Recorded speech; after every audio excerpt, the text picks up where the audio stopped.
خطبہ نمبر 22۔ آپ علیہ السلام کے خطبے کا ایک حصہ۔ جب آپ علیہ السلام کو خبر دی گئی کہ کچھ لوگوں نے آپ علیہ السلام کی بیعت توڑ دی ہے۔ بسم اللہ الرحمن الرحیم۔ بیعت توڑنے والوں کی مذمت۔ آگاہ ہو جاؤ کہ شیطان نے اپنے گروہ کو بھڑکانا شروع کر دیا ہے اور فوج کو جمع کر لیا ہے تاکہ ظلم اپنی منزل کی طرف پلٹ آئے اور باطل اپنے مرکز کی طرف واپس آ جائے۔ خدا کی قسم، ان لوگوں نے نہ مجھ پر کوئی سچا الزام لگایا ہے اور نہ میرے اور اپنے درمیان کوئی انصاف کیا ہے۔ خون عثمان رضی اللہ تعالی عنہ کا مطالبہ کرنے والوں سے خطاب۔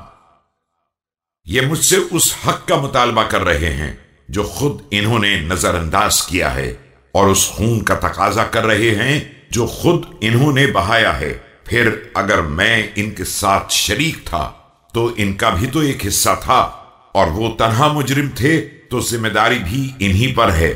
بے شک ان کی عظیم ترین دلیل بھی انہی کے خلاف ہے۔ یہ اس ماں سے دودھ پینا چاہتے ہیں جس کا دودھ ختم ہو چکا ہے، اور اس بدعت کو زندہ کرنا چاہتے ہیں جو مر چکی ہے۔ ہائے کس قدر نامراد یہ جنگ کا داعی ہے!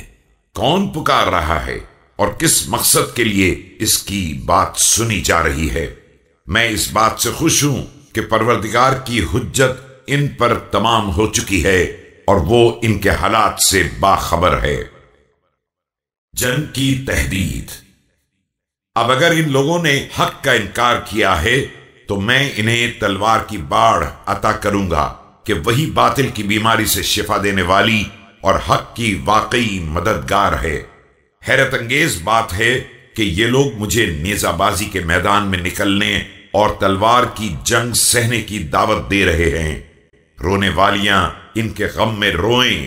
مجھے تو کبھی بھی جنگ سے خوفزدہ نہیں کیا جا سکا ہے، اور نہ میں شمشیر زنی سے مرعوب ہوا ہوں۔ میں تو اپنے پروردگار کی طرف سے منزل یقین پر ہوں، اور مجھے دین کے بارے میں کسی طرح کا کوئی شک نہیں ہے۔